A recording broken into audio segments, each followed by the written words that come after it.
All right, so we'll try to keep spoilers to a minimum, but we might get into some things. Anyways, I'm Marcus Jones, awards editor at IndieWire. Please welcome to the stage Krys Marshall, Sarah Shahi, Jon Beavers, Nicole Brydon, and star and executive producer Sterling K. Brown.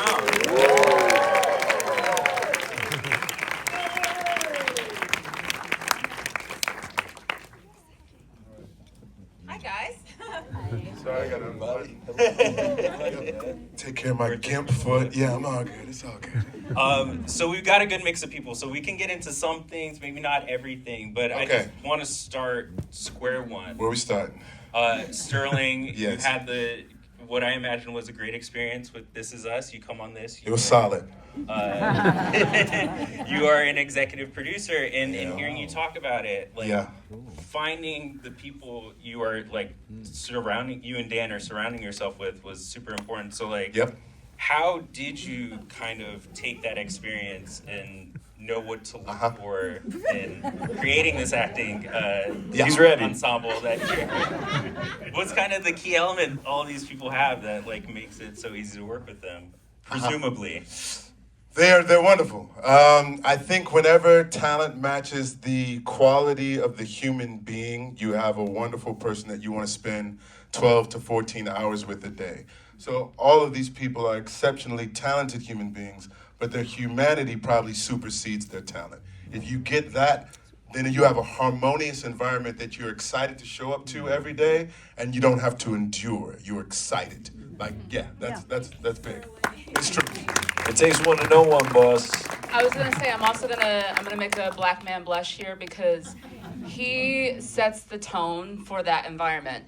And I think, in a room full of actors, we all know what it's like to have a number one who does not set that kind of tone. They show up with sort of diva attitude, and it's a trickle-down effect. About to talk about some people? So one time, no.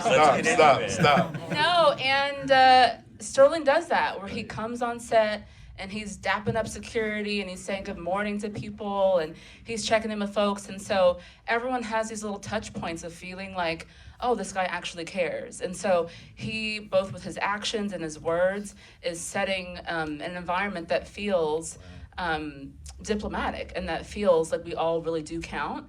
And so then that does really trickle down to doing great work and having a great on-set environment. Checks in the mail. Gotcha.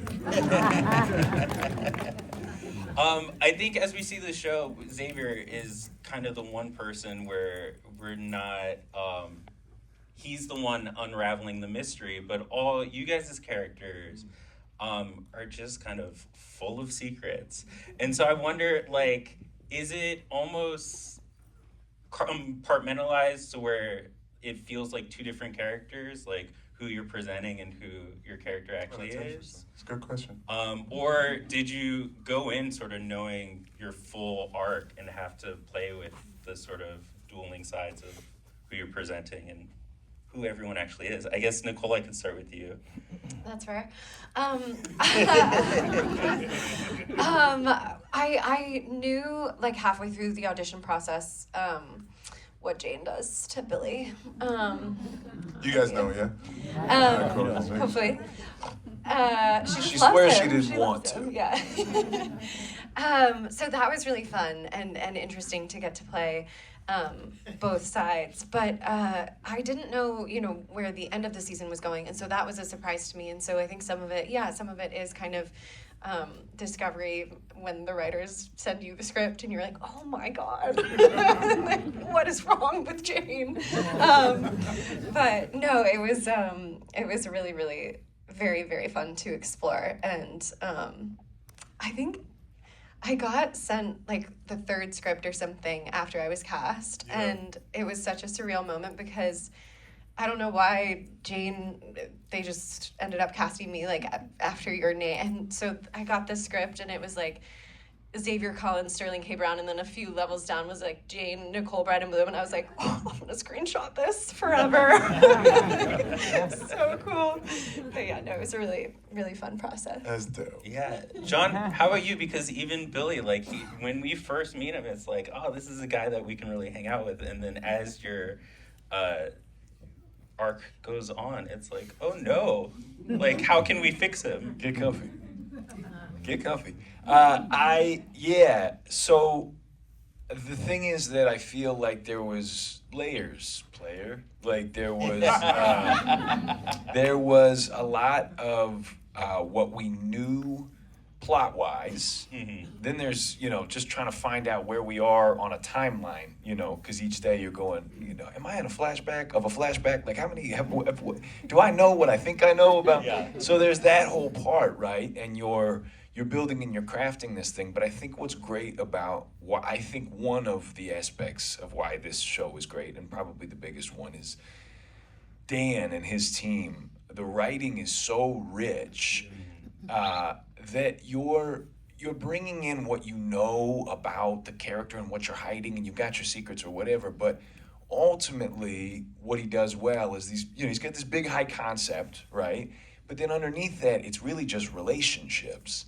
And when you're playing relationship, at least for me, I'm just trying to fall forward into my partner, right? And be genuinely there with them. And I'm acting with people that I have admired from afar and aspired to work with, to be like. I'm intimidated, but I'm also drawn in. So you kind of just go with the relationship that you've got, and in that, this caliber of person who he says, he looks for, he's also exemplifying those characteristics. And so you're being invited to do your best and to do the kind of work that is being found in the moment. And so I guess what I'm saying is the strategy, all that on the board, but each scene is the relationship. And that's only true because the writing is so good. It's really got you, and you kind of give yourself over to your partner and to the text. But the performance has to match it, and we don't get to do this very often because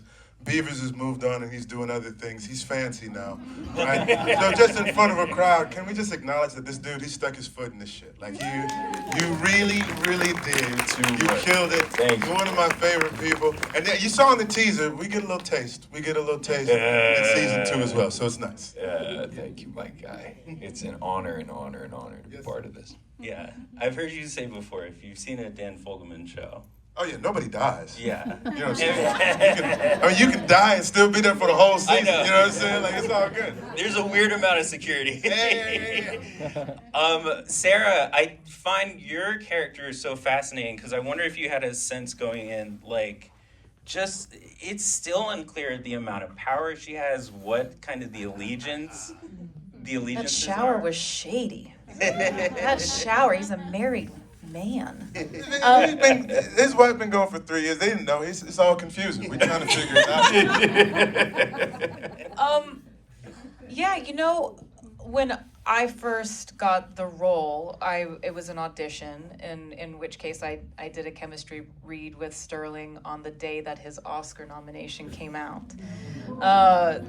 So that was very cool. And what? That's crazy. No, you're right. I was like, it was the day. It was the day it got announced, and then he walks through the elevator doors at Fox like 30 minutes later. No pressure.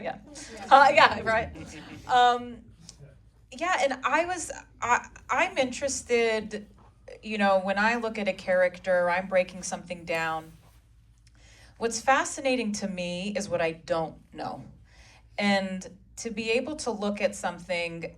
I look for the crack in the veneer, and I build things around that. Yeah. I think that's what's interesting to play. Like on the surface, Gabriella can be very earnest, and she's the therapist, and she just wants everybody to get along, and she can find the humanity in anything, I think. But as the person portraying her, I want to play the thing that's not on the page, and I want people to talk. So that's what was interesting for me to play. There's a fun arc in season 2 that I think is delicious. And has Dan talked to you about season 3 yet? Have you heard? I have You've heard. heard a Oh little- my god! I Yeah. can't wait. That'll be another time. We'll come Maybe back. more panels to come. We'll come back. We'll come back. Plug your ears for a second, because I want to find No, out. I'll tell you later. I'll tell you later. Okay. Chris, I wanted to hit on something else that I was curious about, and it's especially relates to your character, because we haven't mentioned him yet, but you have some great scenes opposite James Marsden. Got that jungle What? feel right there. Terrible to look at. It's real terrible to look at. Bow, bow, bow, bow. And you know, like, we're in a shaky place on where he's at in the future of the show, but just in general, I wonder, like, not to play favorites with people, but are there any characters that you're excited for your character to share scenes with? Because I think for each of you guys, there's so many pairings that are complementary or like that are a real clash, and that's kind of the beauty of the show. And so I'm wondering for you, Yeah, I think what you're picking up is what I felt, which was, I think my two, not to play favorites, but is James and Sterling, our James and Sterling. James has a smoothness and an ease that really makes him just such a delight to work with. It was my first time ever doing like intimate work where, you know, you're topless, and for those of you who've seen, I think it's episode, is it 3 or 5 where things get sexy? 2 or 3. Minute Actually, happens in a 37. few episodes. And, you know, it's incredibly intimidating to get that intimacy rider and be like, I'm comfortable with nudity. And, Is that what you did when you signed it? right, it gets specific. You get real specific. And so to have that, and then also to be with this, like, mega star A-list, you know, like, I saw The Notebook. I'm like, okay, now I'm with James Marsden, so this is terrifying. And he was just so gracious and was like, every step along the way, like, is Chris, are you cool with this? Like, are you cool with this? It's really up to Chris. And I was like, oh my gosh, I get to wear the pants in this exchange. So I think that sort of trickled into our relationship of allowing me to guide things, and that felt really good. And then conversely, working with Sterling is like holding onto the back of a pickup truck. Like, he is just so energetic. And there are times when we would do a take and I would feel like I almost came out of Robinson and was back into Chris, feeling like, whew, like the way that you are when you stare into the sun. You know, he's got a lot of energy. And I remember there was that one scene outside the safe house, and you walk up to me and you are reaming me. And I almost wanted to say, like, give me a second, I can't catch my breath. Then I remembered, like, no, Robinson can't catch her breath. Stay in it, stay in it. And so I think as an actor, those are the moments that are the most delicious, where you feel like I don't have control over the scene. Like, I'm trying to find my line because I'm just trying to stay in this, because, you know, I'm not terrified of Sterling, but in this moment, I'm terrified of Sterling. So all of our cast is incredible. We have all, you know, so much fun working together. Nicole and I have some really spooky shit in season 2 you guys are gonna really enjoy. But season 1, definitely Sterling and James were my go-tos. Yeah. How about anyone else? I know we haven't mentioned Julianne Nicholson as Sinatra as well. Yeah. I'll speak for her. No, for her, yeah. You know, she and I, we were mostly scene partners. It was me, Julianne, and then some stuff with Sterling. But what was great about Julianne, watching her, being on the other side of the camera as she's performing, it's like watching an alien. Like, there is something that happens that's not quite on this plane. Yeah. You know, it is She's stupid. so stupid. Dumb. So stupid. Dumb. Like, moron. And it was such a privilege. She's so incredible. I felt very lucky because she and I also got on in real life. Like, we were just like 2 grumpy old men together on set. Just equally did not like similar things, equally liked the same things, and I was in good standing with her. But she is a phenomenon. There's no other word. Yeah. Yeah.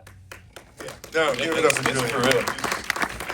You had some stuff. Yeah, no, it's for real. I was just watching 104 the other day, man.